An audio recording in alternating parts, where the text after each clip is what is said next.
Everyone hits a bump in the road. What do you do with it? Be inspired as we explore the ways people experience, navigate, and manage the ups and downs and twists and turns in this road trip called life.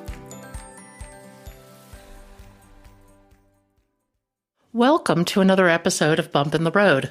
The basic podcast is always free.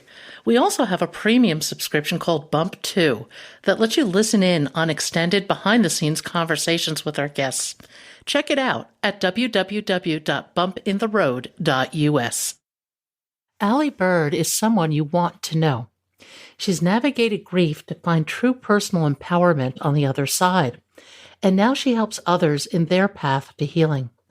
Aly's book, Grief Aly, Helping People You Love Cope with Death, Loss, and Grief, is full of wisdom for all of us. You can follow Aly at the Aly Bird on Facebook and Instagram, and her website is alybird.com. Please welcome Aly to Bump in the Road. Aly, welcome to Bump in the Road. If you would, tell us your story. For sure. Thank you for having me, Pat. So my story, it begins when I was 30 years old. I was moving through life. I think I was doing pretty well at it. I was in the coaching space. I had a background in community development, and I was really kind of, digging my hands into the industry and making an impact, working with young people navigating significant life changes. And then without any warning and completely unexpectedly, my husband died in a hiking accident, and I was thrown into the world of grief without any understanding of what it was like to live with life-changing loss. And from there, I really dove deeply into understanding what grief was, what grief is, how it impacted me, what it looked like in my own personal experience, and then stepped out broader and looked at our culture and grief and how we actually live in a world that's pretty death adverse and grief illiterate. And I kind of taken it upon myself to shift the cultural narrative and open up spaces where we can have really deep, meaningful connections with other people who are experiencing, this really hard but very human experience, which is grief. Your book is just terrific. I think it explores so many aspects of grief. How did you come to write it? It's a great question. So very early on after my husband died, I was advised to go find community. I'm a person who follows instructions very well. So I went out and I joined, nearly 13 different Facebook groups for widows. And before I shared anything myself, I sat and I watched and I listened. And anecdotally, 70% of the conversations that were happening in this space were people venting about feeling left behind or forgotten or misunderstood by the social networks that, supported them before, they became a bereaved person. And I personally wasn't having that experience. My social network stayed close despite making mistakes. I have never felt forgotten or left behind. And so I started doing a bit of exploration, and I'm like, whoever is teaching these people how to show up, they must be doing it wrong. We must be teaching them the wrong thing. And what I kind of stumbled upon was that, there's a bit of guidance out there in the world about how to show up for someone who has, experienced a life-changing loss. But it kind of boils down to, bring food, flowers, attend the memorials and the rituals, don't leave them, don't disappear. And then we have all these great books about grief, but they're written for the people at the epicenter of the tragedy and their supporters, kind of as an afterthought. But we know, studies have been done there was a report done by Snapchat actually in 2018 called the Friendship Report that found that each person has, on average, four best friends, 20 acquaintances. And I think, particularly when a tragedy happens, I think these people are asking the questions, what do I do and how do I help? And there isn't a go-to resource for them to get the answers to those questions.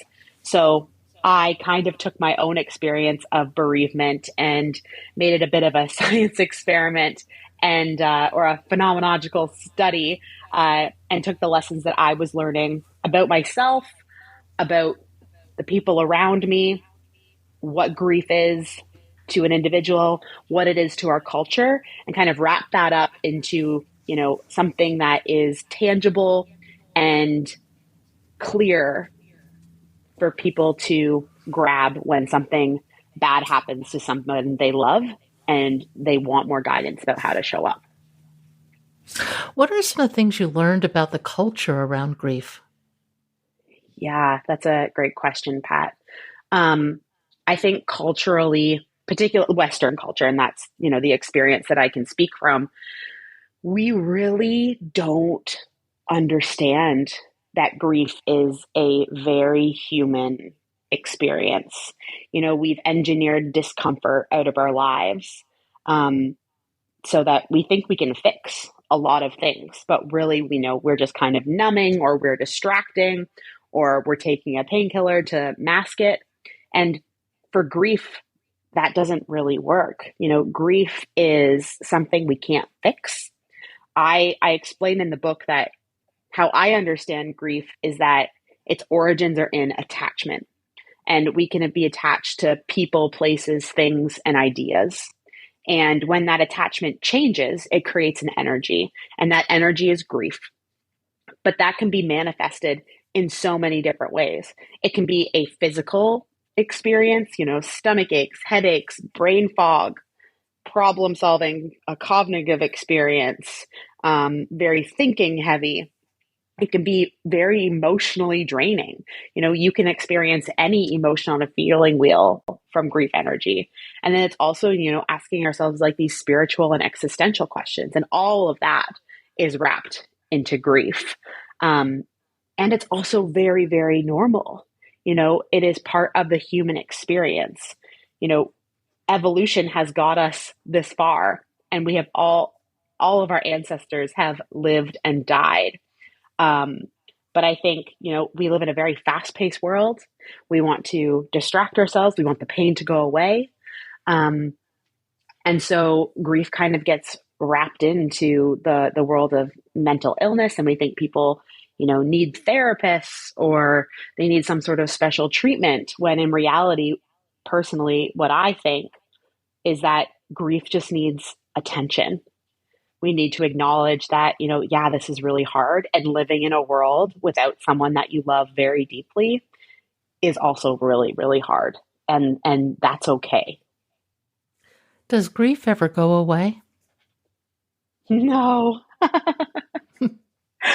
No, I think, the only thing that would change.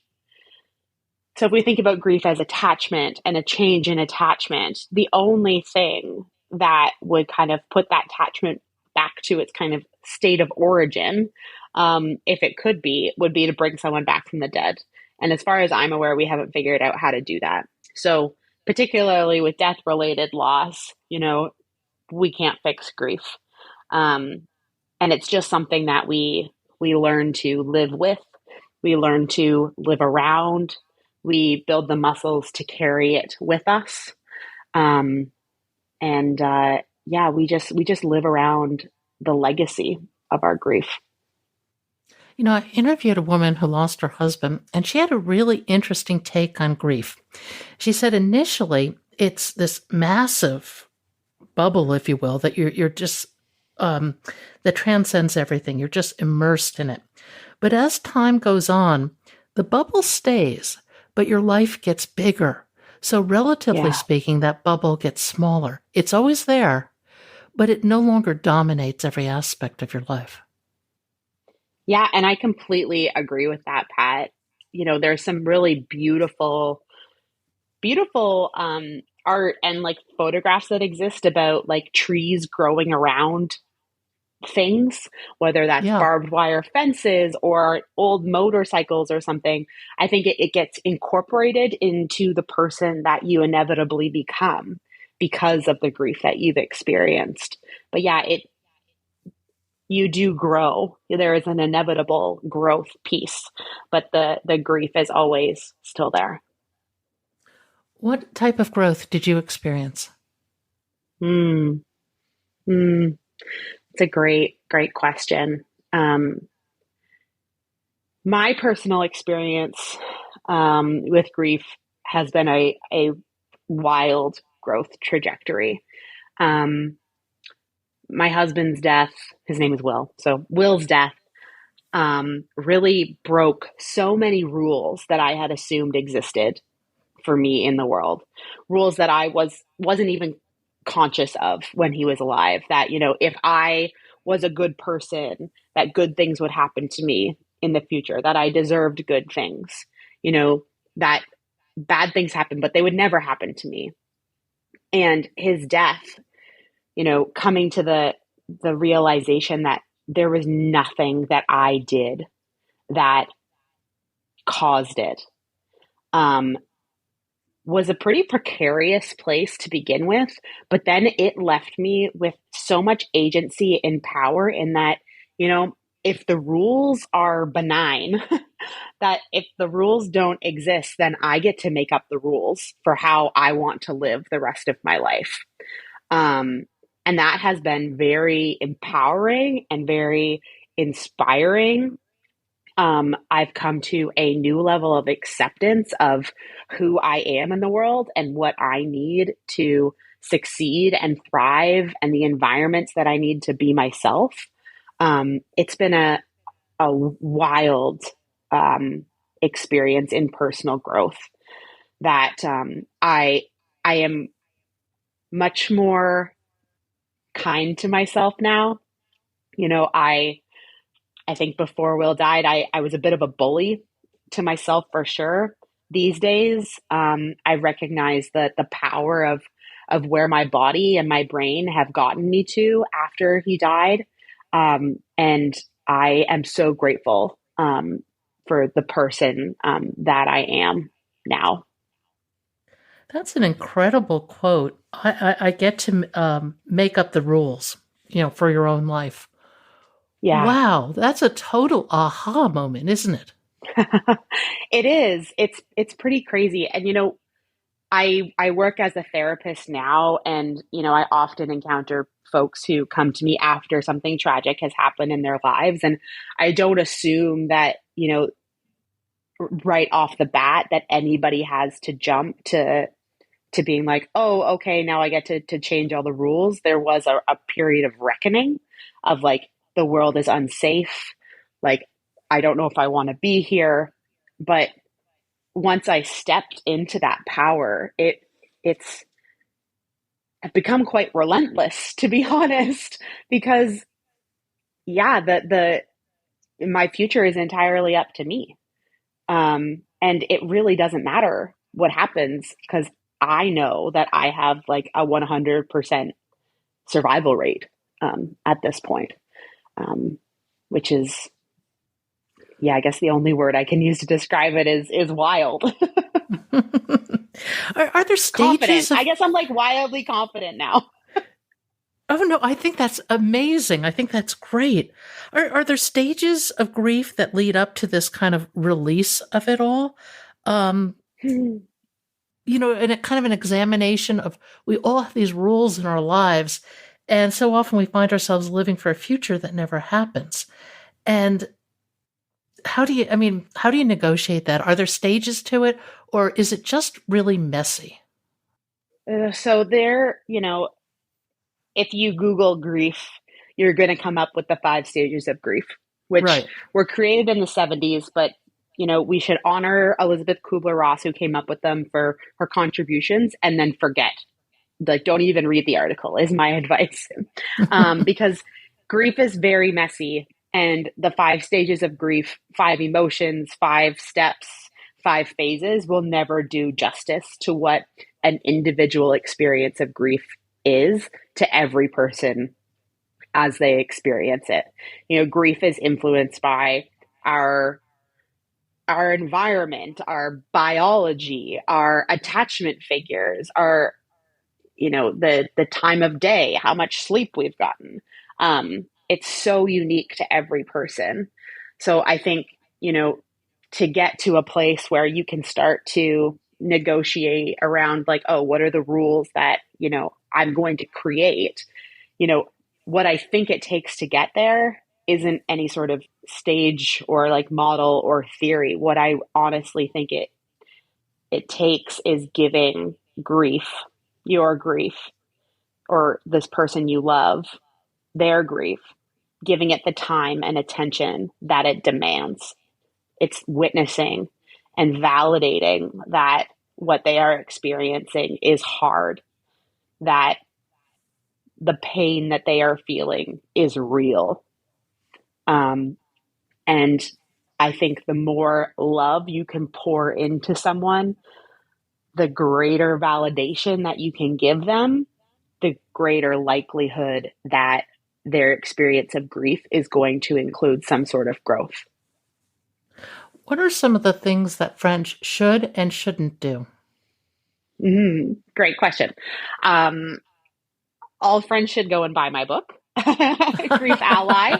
I'll say that first. There's really three things that I advocate for, and there are a multitude of lessons included within each of those three things. But if you're just going to listen to this podcast, the three things that I advocate for friends of the bereaved to do is the first is to offer the person they love who is grieving unconditional love. Let them know that you will love them no matter how this changes them, no matter what state they are in, no matter what they have to do to be able to live with their grief. The second thing is deep respect for what they are experiencing, letting them know that you could never know what it is they are feeling and thinking, but that you deeply respect their unique experience. And the third thing is empowerment. You need to empower them to find what it is that's going to make them be able to grow around this grief that they are carrying. That might be going to support groups. It might be starting a charity. It might be, a deeply emotional experience that they need people to see. It might be, talking through all the physical symptoms that they're having, and asking different people for help. So just empowering them to do whatever it takes for them to live with the weight of this person who's no longer here. I think there are multiple levels of grief. I want to read a short excerpt from your book because I thought it was just Sure. I thought it was just a wonderful point.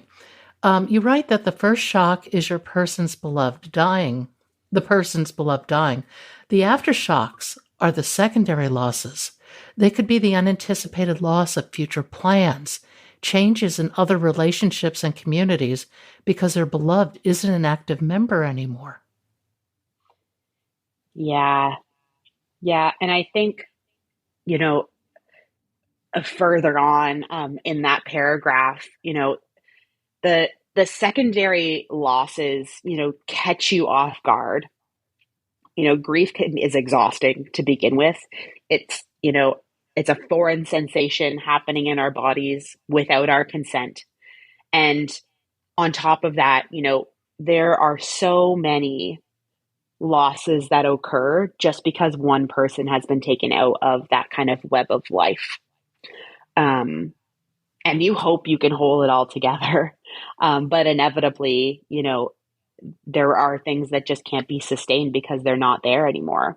And those secondary losses don't get the attention that the death of a person does. For when a person dies, we have a funeral or a memorial or a celebration of life where we get to come together as a community and recognize the the absence of that person, and remember them actively. We don't get a funeral when, we have to sell the house because we can't make the mortgage payments anymore, or, we have to get a new car after, that's been the shared family vehicle, or, we lose a friend because, we haven't kept in contact. And it's kind of those losses relate to one another and they get piled on top of one another. And it makes grief very, very complex, and absolutely not linear. No, it's not linear at all. Do you think grief is inherently lonely? I think, if you want to have an existential question about grief, I think it comes back to that, we are all alone. We are born alone, and we die alone, and it is only us, inside of our bodies and our brains. And I think because grief is so unique to every person, that there is an element of like a desire to be known in what it is you are experiencing. And if you don't have people around you who are willing to witness and validate what it is that you can convey to them that you are experiencing, then yes, it's inherently lonely, but then you can add layers of loneliness on the top of it, which makes it much more difficult. Um, and, takes more time in terms of trying to figure out how to live with it and live around it. No, and it all goes back to, as you were saying earlier, it's about attachment. The Buddhists are great about talking about attachment, how it's, it's the one thing that'll utterly ruin your life to some degree. Whatever it is, attachment to food, to drugs, to property, to people. But how do you not be attached? Yeah, I honestly don't know, Pat. And that's the thing that troubles me with Buddhism. I can appreciate, find using mindfulness tools, and centering yourself and being grounded. But to not be attached to things just doesn't seem human to me. It's not human. We are wired to attach. We are wired to exist in community and be connected to others and thoughts and feelings, and things. And, I'm sure there's a fine line between attachment and addiction, which I am not an expert of. But I don't think it's human to walk through life unattached, particularly to other people. One thing that comes through really strongly is that a sense of community can be really valuable. Are there stages of community? You go through this loss, maybe you reach out to people in similar circumstance. One of my experiences, at least in dealing with some, groups that mean to be helpful, is it often gets dragged down to the lowest common denominator, and that inhibits your growth. So, how do you find community, perhaps recognize the need to let go of community and reform it, reframe it, recreate it? Yeah, those are great questions. Um, I think in terms of creating community, I think that's a for some that's a hard fought, um, really war of like, knowing who you are and trying to find people like you. That's a really tough situation. I think, you know, my hope is that when someone experiences grief, when someone close to them dies, that the people around them are, willing to gather the tools and skills that they need to continue supporting that person in their existing community, rather than the bereaved person feeling so isolated from the communities that they used to exist within, and then having to go out and forge new relationships while you're already, weighed down by this very heavy physical and mental experience. Um, but I think, changing a culture of grief is, you know, it's not a job that I can do alone by any means. I think, it boils down to people being willing to have tough conversations with one another, that include being vulnerable about, individual experience, but then also people being really great listeners, and also like navigating moments when, we make a mistake in conversation, and apologizing, when we hurt someone's feelings. I think, we live in a world that's so afraid to say the wrong thing and get canceled or what have you, and I blacklisted or whatever, that we miss out on really meaningful moments where we can deepen connections with other people. I write this little anecdote in the book about making mistakes in grief support, and I use this imagery of Will was a very, very good looking man, had a great body that I appreciated fully. He was very dedicated to the gym. And, when I was feeling down sometimes, he would remind me that, muscles aren't built in the gym. In the gym, muscles get broken down, and the muscles get built when you rest and recover properly. So I personally believe, and he believed this too, actually, that, you build relationships with people by struggling together. You break down the muscles together. And when you apologize to one another, when you accept that, hey, maybe I missed the mark there, I'm willing to try to do better next time. Hey, I see you're struggling. Can I help you out? Like, that's how we form really meaningful bonds with other people and develop deep, meaningful connections that we can rely on in the future when times get hard. And, I hope that's kind of my hope for everyone in the world, is that they find and that they can maintain those kinds of really deep connections. That takes work, and it Yeah. takes trust. It takes a lot of really wonderful qualities that require a lot of work. One of your chapters is called Welcome to the Grief Revolution. What is the grief revolution? The grief revolution. Well, welcome, because I think we have arrived. In just these like tiny, tiny moments with conversations like you, Pat, like my hope for the future is that we can live in a world where people who are grieving don't have to do it behind closed doors and say, I'm fine, to the rest of the world, because the people in their life, aren't willing to sit with the discomfort that comes with recognizing that one day we all die. And,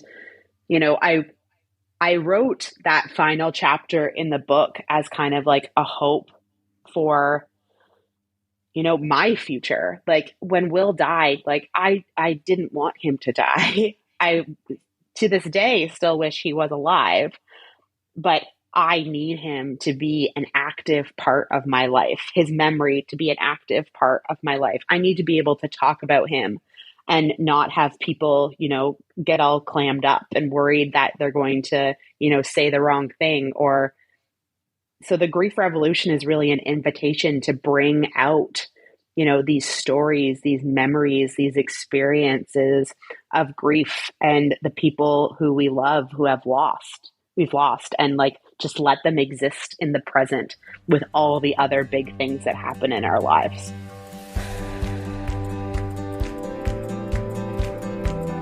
Thank you for listening. I hope you'll support this podcast by becoming a Bump 2 subscriber. Buy us a cup of coffee. It's your support that makes this podcast and website possible. I hope you found something in today's podcast that inspires you along your own life's path, because sometimes a bump in the road is actually a portal into a more conscious and meaningful life.